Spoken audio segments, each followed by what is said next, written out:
Olá pessoal, bem-vindo a mais uma aula. Hoje vamos falar sobre sensores, ok? Já vimos na última disciplina que alguns tipos de sensores, suas aplicações. Agora vamos ver algumas informações mais específicas, como é que se aplica e alguns circuitos básicos para a gente se habituar com a forma que os sensores são operados, ok? Então vamos dar início à nossa aula. Bem, antes de a gente falar sobre alguns tipos de aplicações de sensores, circuitos, etc., a gente vai ver alguns tipos de sensores. Os sensores na indústria basicamente são divididos em muscular, mecânico, pneumáticos e elétricos. O que quer dizer isso? Bem, a gente pode pensar, o muscular e mecânico são os que mais assim poderiam se parecer, mas são os que mais se destoam, principalmente o que se chama muscular. Bem, o sensor muscular e mecânico, sim, eles precisam de uma movimentação mecânica para funcionar. Mas essa movimentação, ela ocorre da seguinte forma. No muscular, é alguém que realiza esse movimento. Por exemplo, um botão, uma botoeira, um pedal, tá? É alguém que mexe uma alavanca, é algo desse tipo. Então, alguém vem em movimento. O mecânico, por sua vez, é algum tipo de sensor que ele precisa que alguma peça ou alguma coisa que está deslizando, que está se deslocando, acione ele. Por exemplo, enquanto uma botoeira, alguém vem lá e aperta essa botoeira, um sensor mecânico é um sensor que, por exemplo, uma peça desloca, bate e aciona ele. Passa, por exemplo. Uma mola, ela é pressionada. Pneumático. É, é movimentações de ar que vai acionar cada tipo dele. E o elétrico é como se fosse, por exemplo, bobinas e outras formas de acionamento. Então a gente tem esses tipos de sensores. Ok?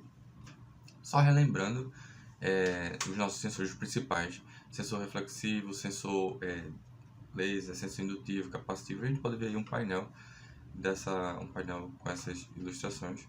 E a gente pode ver alguns tipos que a gente já viu bastante deles. E a gente pode ver eles aqui fisicamente, ok? Beleza.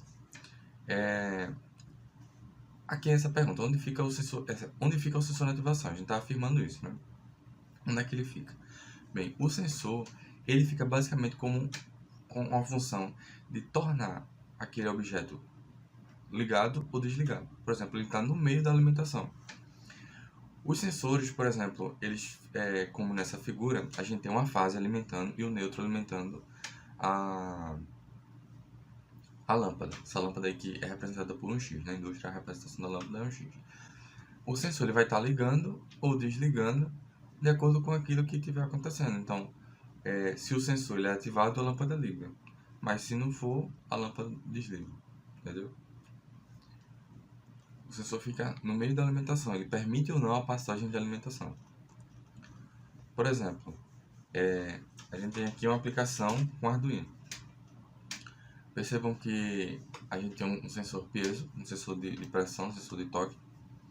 E esse sensor está ligado na porta de leitura de valores analógicos. E ali tem um LED na parte de cima.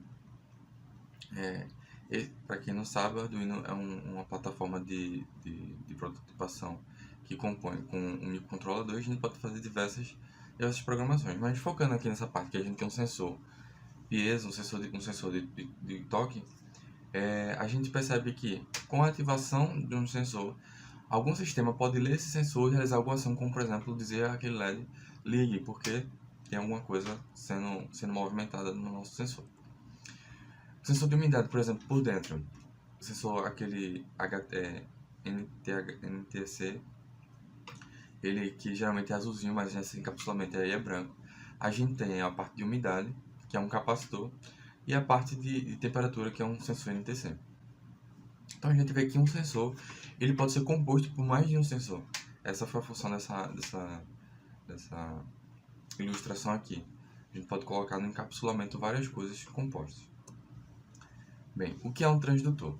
Um transdutor é basicamente um dispositivo, que a gente chamaria de sensor naturalmente, mas é um dispositivo que ele transforma um fenômeno de um ambiente, ou seja, uma temperatura, ele capta esse sinal e transforma esse sinal suficiente para algum controlador, algum tipo de microcontrolador ler, ou algum visor.